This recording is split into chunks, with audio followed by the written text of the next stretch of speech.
What happens when two future kings lose their temper in front of rolling cameras? The answer shocked the world and changed the British royal family forever. On a seemingly ordinary Tuesday morning at RAF Nordholt, security cameras captured something extraordinary. Prince William and Prince Andrew, two men who had shared family dinners and royal duties for decades, were caught in a heated confrontation that would make headlines across the globe. The argument was so intense that airport staff stopped their work to watch.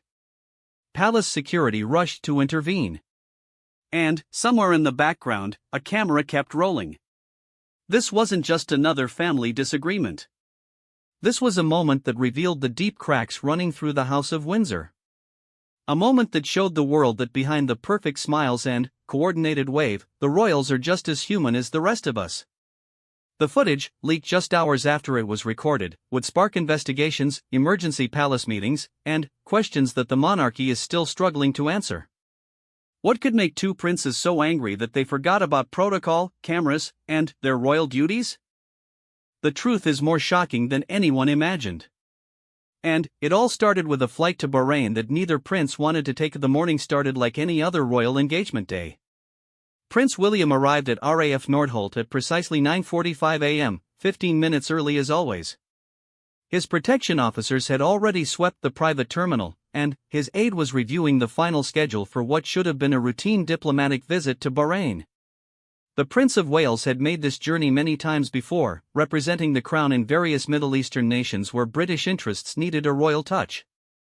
But today felt different. William noticed it immediately when he saw the second royal vehicle pulling up behind his convoy.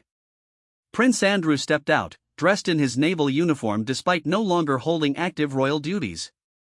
The Duke of York had been largely absent from public engagements since his stepping back from royal duties following the Jeffrey Epstein scandal. His presence today was unexpected, unannounced, and, according to William's private secretary, completely unauthorized. Airport staff watched with curiosity as the two princes approached each other on the tarmac. Protocol dictated that Andrew, as William's uncle, should acknowledge him first. But Andrew walked straight past, heading directly toward the aircraft that was meant to carry William to Bahrain. The tension was immediate and visible. William's jaw tightened, a telltale sign that those close to him had learned to recognize over the years.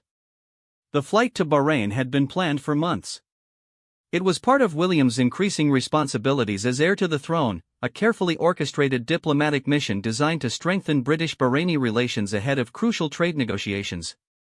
The timing was critical, the guest list carefully curated, and the agenda packed with meetings that could impact British foreign policy for years to come. What William didn't know was that Andrew had been working behind the scenes for weeks to insert himself into this mission. The Duke of York had maintained connections in Bahrain from his naval service days, relationships he believed could be valuable to the crown. More importantly, Andrew desperately needed a public platform to begin rebuilding his tattered reputation. A successful diplomatic mission alongside the future king could be exactly what his image needed.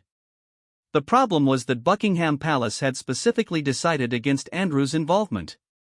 Palace officials, still managing the fallout from his association with Epstein, had made it clear that any public royal duties would need to be approved at the highest levels. King Charles himself had signed off on keeping Andrew away from this particular mission, understanding the potential for negative publicity if Andrew's presence overshadowed William's diplomatic efforts. But Andrew had other plans. Using his remaining connections within the royal household, he had managed to arrange his own travel to Bahrain, planning to arrive at the same time as William and effectively force the palace's hand. It was a calculated risk that showed just how desperate he had become to return to royal relevance. As the two princes stood on the tarmac, their protection officers maintaining a respectful distance, the conversation that would soon explode into international headlines began quietly. William approached his uncle with the kind of measured calm that had served him well in countless diplomatic situations. He asked Andrew directly what he was doing at RAF Nordholt, and why he was dressed for a royal engagement that he wasn't scheduled to attend.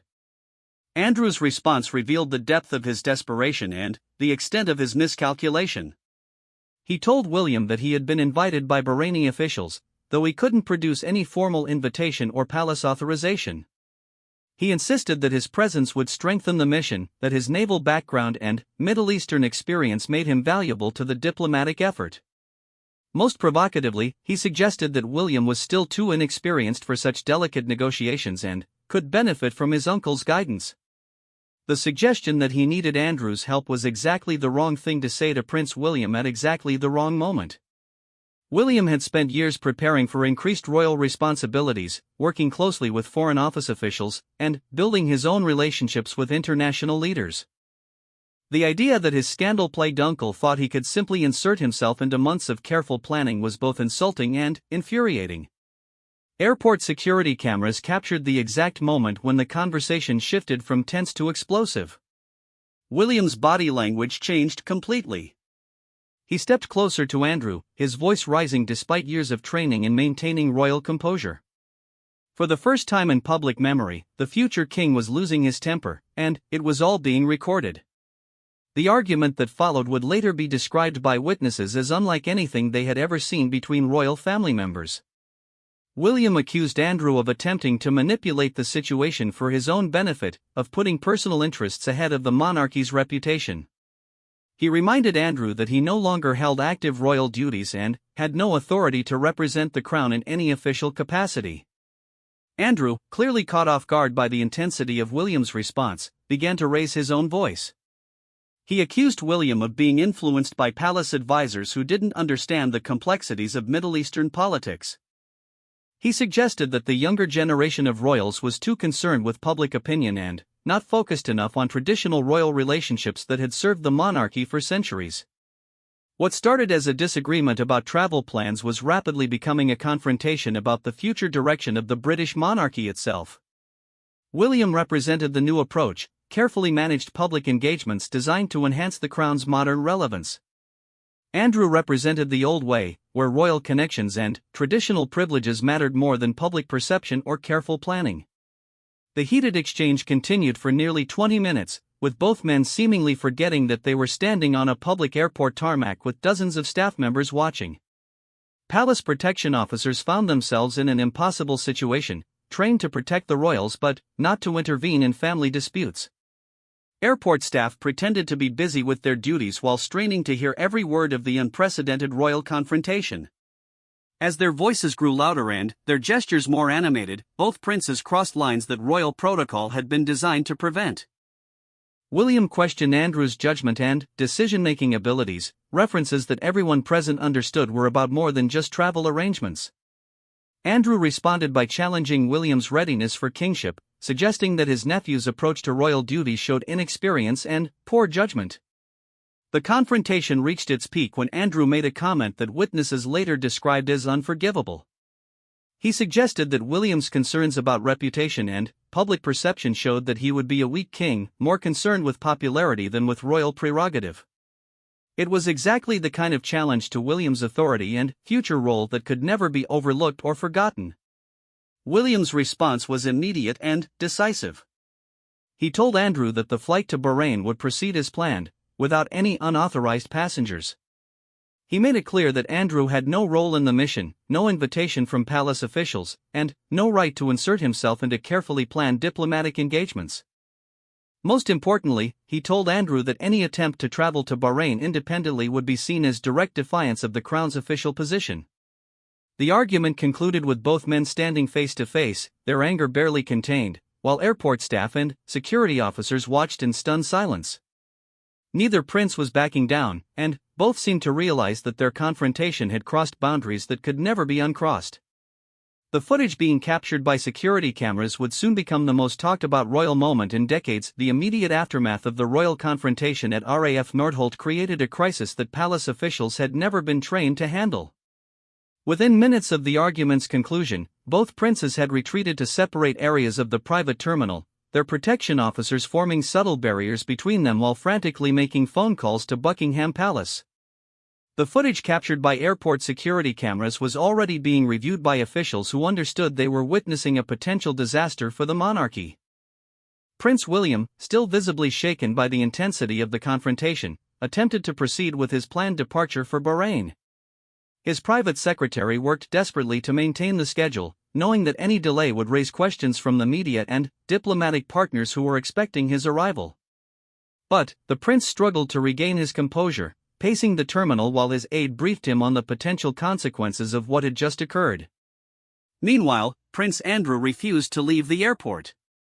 Despite William's clear directive that he had no authorization for the Bahrain mission, Andrew insisted to his own security detail that he still intended to travel. He made phone calls to contacts in Bahrain, attempting to secure last-minute invitations that could legitimize his presence on the mission. His desperation was evident to everyone watching, but Andrew seemed incapable of accepting that his plan had failed so dramatically. The first person to leak news of the confrontation was an airport maintenance worker who had witnessed the entire argument while pretending to service nearby aircraft. Within an hour of the incident, messages were circulating on social media describing a major royal argument at RAF Nordholt. The details were vague, but the core facts were accurate enough to send palace press officers into emergency mode. By noon, while William's flight was still being delayed, major news outlets were making calls to Buckingham Palace seeking comment on unconfirmed reports of a confrontation between two senior royals. The palace's initial response was a standard no comment on private family matters, but, behind the scenes, a crisis management team was already being assembled to deal with what they knew could become a major scandal. The security camera footage became the center of an immediate internal investigation. RAF Nordholt officials, understanding the sensitivity of the situation, immediately secured all recordings and restricted access to personnel who had witnessed the confrontation. However, the airport's security systems were managed by multiple contractors, and the footage had been automatically backed up to several secure servers. Containing the visual evidence would prove to be impossible. William's closest advisors faced an impossible choice. They could delay the Bahrain mission, risking diplomatic embarrassment and questions about the prince's reliability. Or they could proceed as planned, hoping that the incident could be contained until William returned from his official duties.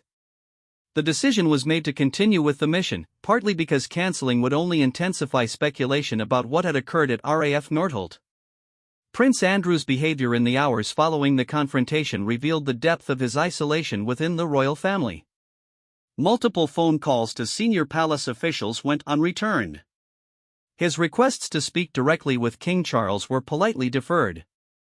Most significantly, his own staff began distancing themselves from his unauthorized travel plans, understanding that association with the incident could damage their careers within the royal household. The first leaked details of the confrontation appeared online at 3:17 p.m., posted by an anonymous account that claimed to have insider knowledge of royal family tensions. The post described a heated argument about responsibilities and authority between William and Andrew, and mentioned that the confrontation had occurred at a military airfield. While the details were limited, the timing and location were accurate enough to confirm to news outlets that something significant had indeed occurred. By evening, 3 major British newspapers were working on stories about the incident. Royal correspondents who had spent years building relationships within palace circles were calling in favors, seeking confirmation of the reports circulating online. The palace's media team found themselves in the difficult position of neither confirming nor denying reports that were becoming more detailed and more accurate with each passing hour. The international implications of William's delayed departure were already causing diplomatic complications in Bahrain. Officials who had planned their schedules around the prince's arrival were forced to make last-minute adjustments. The Bahraini government, unaware of the domestic crisis affecting their royal visitor, began making polite inquiries about the delay through official diplomatic channels. Meanwhile, the security footage that would eventually make global headlines was being reviewed by multiple officials trying to assess the damage to the monarchy's reputation. The recording showed both princes clearly losing their temper, their voices raised, their gestures animated in ways that contradicted decades of training in royal protocol. More problematically, their conversation had been witnessed by dozens of airport staff, making it impossible to dismiss the incident as a minor family disagreement.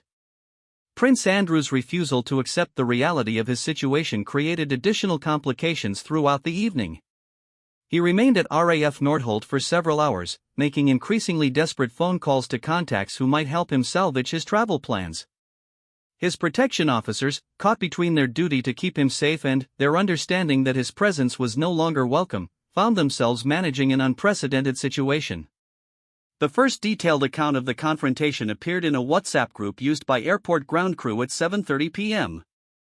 The message described both princes as furious and included specific quotes from their argument that would later prove to be remarkably accurate. The message was shared rapidly among aviation industry workers, many of whom had connections to media outlets always eager for royal exclusives. By late evening, senior palace officials were holding emergency meetings to discuss damage control strategies. The incident at RAF Nordholt represented exactly the kind of public-family conflict that the monarchy had spent centuries learning to avoid. The fact that it had occurred in front of witnesses, and, potentially on camera, made traditional royal damage control techniques impossible to implement. William eventually departed for Bahrain at 9:20 p.m., nearly 12 hours later than originally planned. His delayed arrival would require significant adjustments to the diplomatic schedule, explanations to Bahraini officials, and careful management to prevent the travel disruption from overshadowing his official duties. The prince boarded his aircraft knowing that news of the confrontation was already spreading, but not yet understanding how extensively the incident had been recorded. Prince Andrew finally left RAF Nordholt at 10:45 p.m., his unauthorized travel plans definitively cancelled. His departure was captured by photographers who had been alerted to unusual royal activity at the airport, though they were unaware of the dramatic confrontation that had occurred earlier. The images of Andrew looking defeated as he left the terminal would later be seen as symbolic of his broader isolation from royal duties. The night shift at Buckingham Palace worked frantically to monitor media coverage and social media discussions about the incident. Palace press officers knew that by morning, they would be facing unprecedented questions about royal family unity, decision-making processes, and the authority structures within the monarchy. The confrontation at RAF Nordholt had exposed tensions that the royal family had successfully hidden from public view for years. As William's aircraft crossed European airspace, heading toward Bahrain and a diplomatic mission that was now overshadowed by domestic controversy, palace officials were beginning to understand the magnitude of their crisis. The security camera footage that captured every moment of the royal confrontation was about to become the most damaging piece of evidence ever recorded against the modern monarchy. And the worst was yet to come. Of the security footage that would change everything was leaked to the Sun newspaper at 2:47 a.m., exactly 18 hours after the confrontation at RAF Nordholt. A source later identified as a contracted security technician had managed to copy the most damaging segments of the recording before access to the airport's surveillance system was restricted.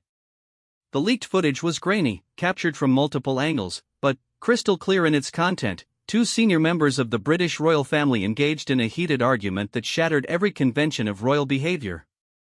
The newspaper's royal editor received the footage through an encrypted email account, along with a message that simply read, "This is what really happened yesterday." The editor, a veteran of 30 years covering the monarchy, later described watching the footage as the most shocking moment of my career. The recording showed Prince William and Prince Andrew not just disagreeing, but actively confronting each other with raised voices, aggressive gestures, and complete disregard for the royal protocol that had governed their public behavior since childhood. Within hours, the Sun's legal team was working frantically to verify the footage's authenticity while assessing the potential consequences of publication. The newspaper understood they possessed the most explosive royal story in decades, but they also knew that publishing secretly recorded footage of private royal conversations could trigger legal action from the palace and, potentially, criminal charges under Britain's privacy laws. The decision to proceed would require approval from the highest levels of the newspaper's ownership. Meanwhile, Prince William was attempting to fulfill his diplomatic duties in Bahrain, unaware that footage of his airport confrontation was being reviewed by editors and lawyers across London. The prince's official schedule included meetings with Bahraini government ministers, a state dinner, and the signing of several trade agreements that had been negotiated over months. But his concentration was clearly affected by the previous day's events, and diplomatic observers noted that he seemed distracted and unusually tense during formal proceedings. Back in London, palace officials were conducting their own investigation into how news of the confrontation had leaked so quickly and so accurately. The inquiry revealed that more than 40 airport personnel had witnessed some portion of the argument, making complete containment impossible. More concerning was the discovery that the airport's security system had automatically stored backup copies of the footage on multiple servers, some of which were managed by external contractors with limited security clearance. The first hint that video footage existed came through a cryptic tweet posted at 6:30 a.m. by an account known for breaking celebrity news. The message read, "When you see tomorrow's headlines about royal family drama, remember that modern airports have cameras everywhere." The tweet was retweeted thousands of times within hours, as social media users began speculating about what might have been captured on video. Prince Andrew, meanwhile, was dealing with the personal fallout from his failed attempt to join the Bahrain mission.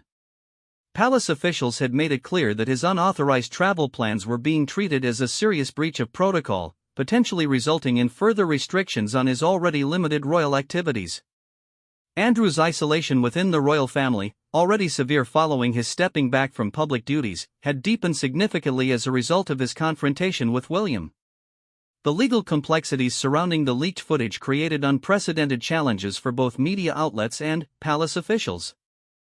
British privacy laws generally protect individuals from secret recordings, but the royal status as public figures operating in official capacities created legal gray areas that had never been fully tested in court. The palace's legal team was simultaneously preparing for potential criminal prosecution of whoever leaked the footage while trying to prevent its publication through emergency court orders.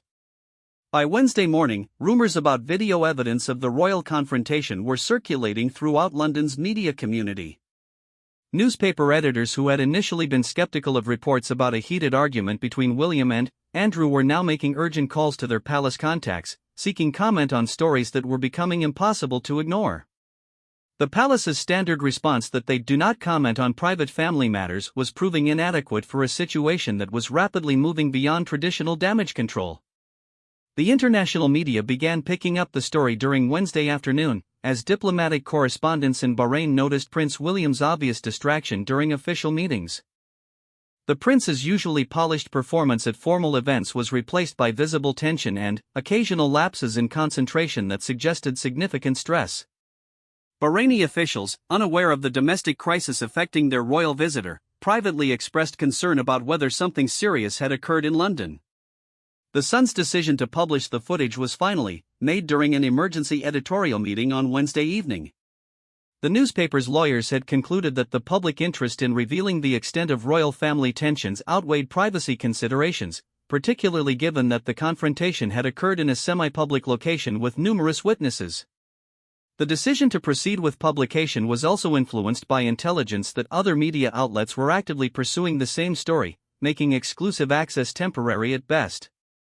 The palace received official notification of the Sun's intention to publish at 11:20 p.m. Wednesday, through a formal letter that outlined the newspaper's legal position and requested comment on the footage they intended to use.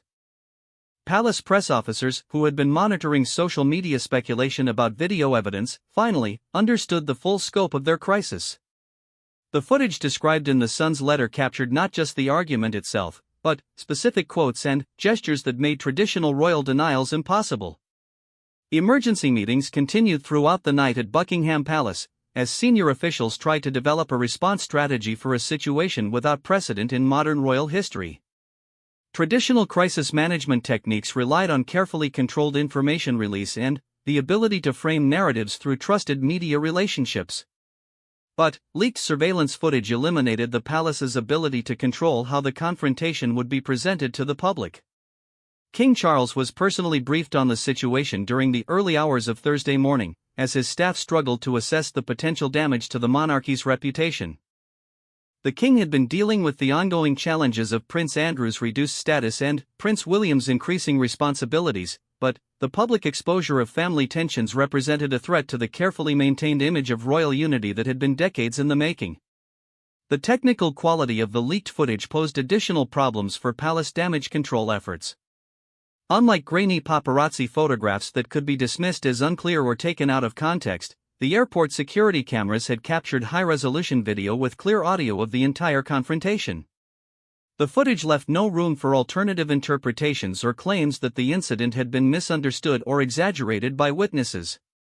International news networks began preparing their own coverage of the story on Thursday morning, as advance copies of the Sun's exclusive report circulated among media professionals.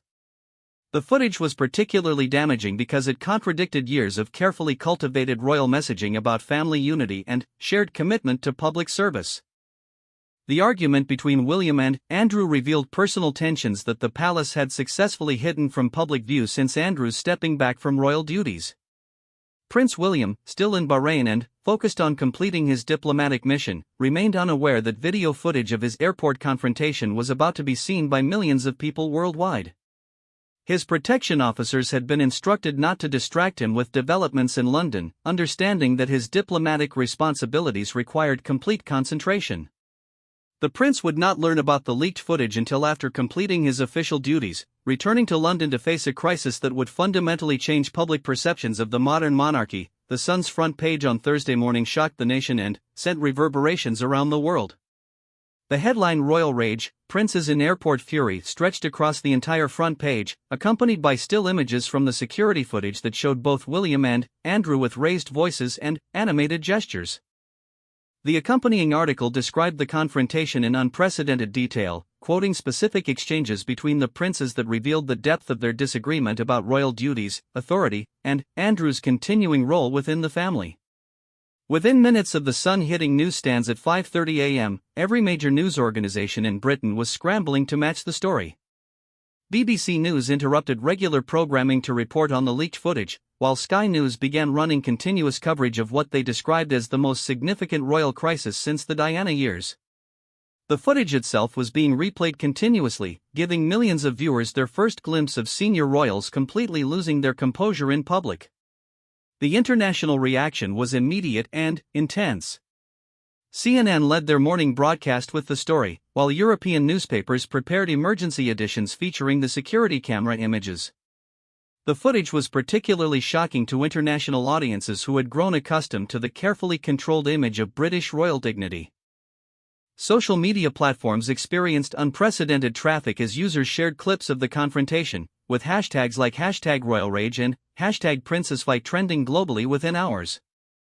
Prince William learned about the leaked footage during an emergency phone call at 6:15 a.m. Bahrain time, as he was preparing for his final diplomatic meetings. His private secretary, who had been monitoring developments in London throughout the night, finally felt compelled to interrupt the prince's official schedule to brief him on the media explosion occurring back home. William's reaction, according to witnesses, was one of complete shock followed by barely controlled anger at the violation of privacy represented by the leaked surveillance footage. The immediate challenge facing William's team in Bahrain was whether to cut short the diplomatic mission and return to London for damage control, or to complete the scheduled engagements and risk appearing disconnected from the crisis.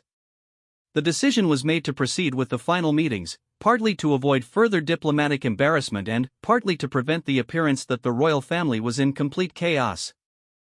However, William's performance during his remaining official duties was visibly affected by knowledge of the media storm awaiting his return. Buckingham Palace issued its first official statement at 9:30 a.m. London time, nearly 4 hours after the Sun's publication. The brief statement acknowledged that a private conversation between family members had occurred at RAF Nordholt, but emphasized that disagreements between family members are normal and private matters that should not be subject to public speculation. The statement's defensive tone and failure to address the specific content of the leaked footage was immediately criticized by media commentators as inadequate for the scale of the crisis. Prince Andrew's response to the publication was notably different from the palace's measured approach. Through his own spokesperson, Andrew issued a statement that appeared to justify his position in the airport confrontation, claiming he had been attempting to serve the Crown's interests and had been unfairly excluded from important diplomatic work. The statement, issued without coordination with Buckingham Palace, further inflamed the situation by suggesting ongoing disagreement between Andrew and other senior royals about his role within the family. The leaked footage revealed specific details that made the confrontation impossible to dismiss as a minor family disagreement. Audio analysis by media outlets identified William telling Andrew that he had no authority to represent the Crown, while Andrew was heard questioning William's readiness for royal responsibilities. Most damaging was a clear recording of Andrew suggesting that William would be a weak king, a comment that constitutional experts immediately identified as crossing fundamental lines about succession and royal authority. Public reaction to the footage was swift and divided. Polling conducted throughout Thursday showed that while many people sympathized with Prince William's position in the argument, significant numbers were shocked by the spectacle of senior royals arguing so publicly. The confrontation reinforced existing concerns about royal family unity while raising new questions about Andrew's continuing presence in royal circles and William's ability to manage family tensions as future king. The legal implications of the leaked footage began emerging as palace lawyers initiated multiple investigations and potential prosecutions. The unauthorized recording and publication of private royal conversations potentially violated several laws, including the Official Secrets Act, computer misuse regulations, and privacy statutes. However, legal experts noted that prosecuting media outlets for publishing material of clear public interest would be difficult and potentially counterproductive for the palace's reputation. International diplomatic reactions to the confrontation created additional complications for British foreign policy. The footage had been recorded as William prepared for an important trade mission, and the public-family dispute raised questions among international partners about the stability and professionalism of British royal representation. Several countries quietly inquired through diplomatic channels whether future royal visits would be affected by ongoing family tensions. Television news coverage throughout Thursday featured extensive analysis of the body language and specific exchanges captured in the footage. Royal biographers and constitutional experts provided commentary that largely supported William's position while criticizing Andrew's apparent attempt to insert himself into official duties without authorization. However, the broader focus remained on the unprecedented nature of the public confrontation and its implications for royal family relationships. Social media reaction was particularly intense, with users creating memes and commentary that transformed the serious diplomatic incident into popular entertainment. The contrast between the gravity of the royal confrontation and the humorous public response highlighted the changing relationship between the monarchy and modern media consumption. Traditional royal dignity was being challenged by a public that increasingly expected transparency and authenticity from public figures. By Thursday evening, the leaked footage had been viewed millions of times across various platforms, making it impossible for the palace to contain public awareness of the confrontation. The security camera recordings had achieved something that years of tabloid speculation and royal biography revelations had never accomplished. They provided irrefutable visual evidence of serious tensions within the royal family that contradicted decades of carefully maintained public unity. Prince William's return flight to London was delayed until Friday morning, as his team worked to coordinate with palace officials on a response strategy. The prince's first priority upon returning would be meeting with King Charles to discuss not just the airport confrontation itself, but the broader implications of having private royal disputes exposed to public scrutiny through surveillance technology. The incident had revealed vulnerabilities in royal security and privacy that would require fundamental changes in how the family conducted both official and personal business. The most significant long-term consequence of the leaked footage was becoming clear by Thursday evening. The traditional ability of the royal family to maintain privacy around internal disputes had been permanently compromised.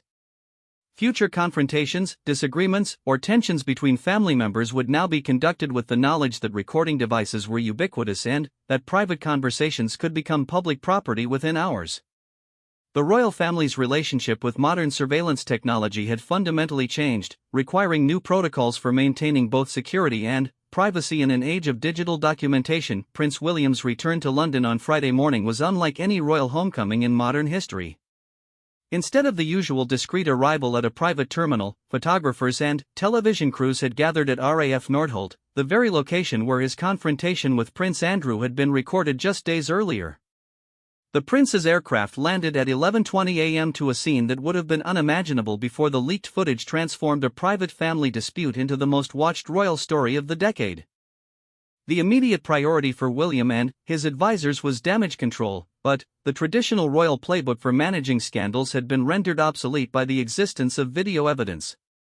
Previous royal crises had been managed through careful media briefings, strategic leaks to friendly journalists, and the gradual release of the palace's preferred narrative over time. The security camera footage had eliminated these traditional tools by providing the public with direct, unfiltered access to the confrontation itself. King Charles summoned both William and Andrew for separate private meetings at Buckingham Palace within hours of William's return. The king's position was particularly difficult, as he found himself managing a public dispute between his son and brother that had exposed fundamental disagreements about royal authority, family hierarchy, and the future direction of the monarchy. Palace sources later described these meetings as among the most difficult conversations in Charles's reign, requiring him to balance his roles as father, brother, and sovereign. The meeting between Charles and William focused primarily on the diplomatic and constitutional implications of the leaked footage. William's argument with Andrew had revealed tensions about royal decision-making processes that constitutional experts were already analyzing for their broader significance. The confrontation had effectively created a public debate about who held authority within the royal family, how decisions about official duties were made, and what role family members without active duties should play in royal affairs. Prince Andrew's meeting with King Charles was notably longer and more tense, according to palace sources. Andrew's unauthorized attempt to join the Bahrain mission, followed by his public statement justifying his position after the footage was leaked, had created a crisis of authority that the king could not ignore. The meeting reportedly included discussions about Andrew's future status within the royal family and the possibility of further restrictions on his activities to prevent similar incidents. Public reaction to the confrontation continued to evolve throughout the weekend following William's return. Initial shock at seeing senior royals arguing so publicly began giving way to more nuanced analysis of the underlying issues revealed by their dispute. Polling showed that while most people supported William's position in the argument, significant numbers were concerned about what the confrontation revealed about family tensions that could affect the monarchy's future stability. The investigation into how the footage was leaked expanded to include multiple agencies, as palace officials worked with RAF Nordholt security personnel and law enforcement to identify who had accessed and copied the surveillance recordings. The technical sophistication required to extract and anonymously distribute the footage suggested involvement by someone with significant access to the airport security systems, narrowing the potential suspects but also highlighting vulnerabilities in royal security protocols. International media coverage of the confrontation began focusing on the broader implications for British diplomacy and the monarchy's role in international relations. The footage had been recorded as William prepared for an important trade mission, and several countries privately expressed concerns about whether ongoing royal family tensions could affect the reliability of future diplomatic engagements. The incident represented the first time that internal royal disputes had directly impacted Britain's international relationships in the modern era. The legal consequences of the leaked footage became clearer as the week progressed. Palace lawyers filed multiple court actions seeking to prevent further distribution of the recordings and to identify those responsible for the initial leak. However, legal experts noted that prosecuting individuals for revealing information of legitimate public interest would be difficult, particularly when the recordings had been made in a semi-public location with numerous witnesses to the original confrontation. Prince Andrew's position within the royal family deteriorated further in the days following the publication of the footage. Several royal patronages that he had retained despite stepping back from public duties began quietly distancing themselves from his continued association. More significantly, palace sources indicated that Andrew's remaining access to royal residences and official functions would be reviewed in light of his unauthorized travel attempt and his handling of the subsequent media crisis. The technical aspects of the security breach created lasting changes in royal protection protocols.